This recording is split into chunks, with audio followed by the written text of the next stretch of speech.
En celle gennemgår nogle forskellige stadier i dens liv, og det første det er, at en celle opstår ved celledeling eller ved mitose fra en modercelle, og ved delingen bliver den så til to nye celler, man kalder for datterceller.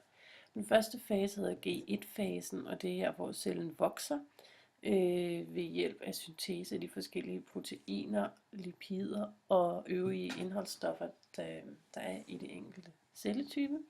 Herefter kommer S-fasen, som er replikationsfasen, hvor at cellerne forbereder sig på deling, og derved laver de en komplet kopi af sit DNA ved hjælp af DNA-replikation.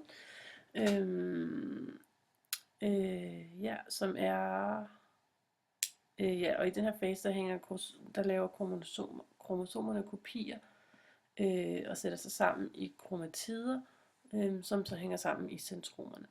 Efter det kommer G2-fasen, som er kontrolfasen.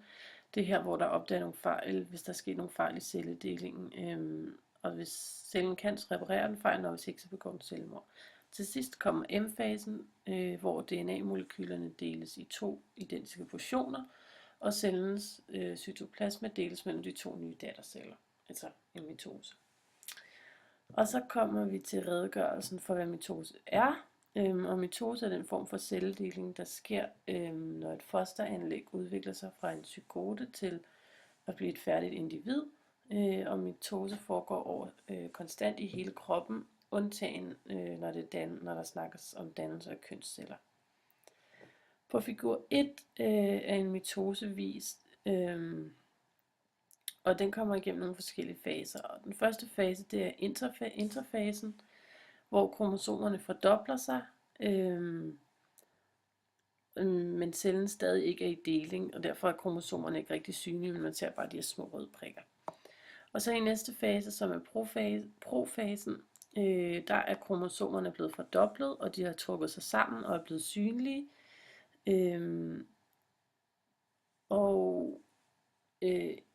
En kromosom halvdel kaldes for et kromatid, som hænger sammen i centromer, som er dem her små, man ser på figuren.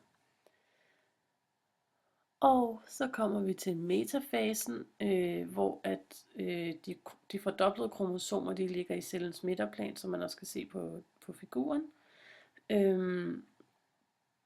Og så er der de her strukturer, der kaldes centrioler i hver ende af cellen, som ligesom hiver i dem. Og de hiver i dem og fastgør dem til kromosomernes centromer ved hjælp af tentrone. Og tentrone, det er de lange, tynde streger, man ligesom kan se i figuren. Og centromerne, det er de små V'er i polerne af cellen. Efter det så kommer anafasen, hvor at kromatiderne i de fordoblede kromosomer, de bliver adskilt ved at tentrone trækker dem i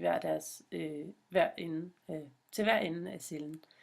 Og efter det kommer telofasen, hvor at cellerne deler sig ved at ligesom at snøre sig sammen lige i midten af cellen. Og så efter det til sidst, så kommer interfase, hvor at efter cellen har snurret sig sammen på midten, så bliver den delt, og så er der igen to nye datterceller, som så igen selv er parat til at fordoble deres kromosomer og fortsætte med en ny meiose. Og så er der den sidste figur, fortsætte med en ny mitose, selvfølgelig med den tidligere. Og den næste, det er meiose, som også gennemgår nogle forskellige faser.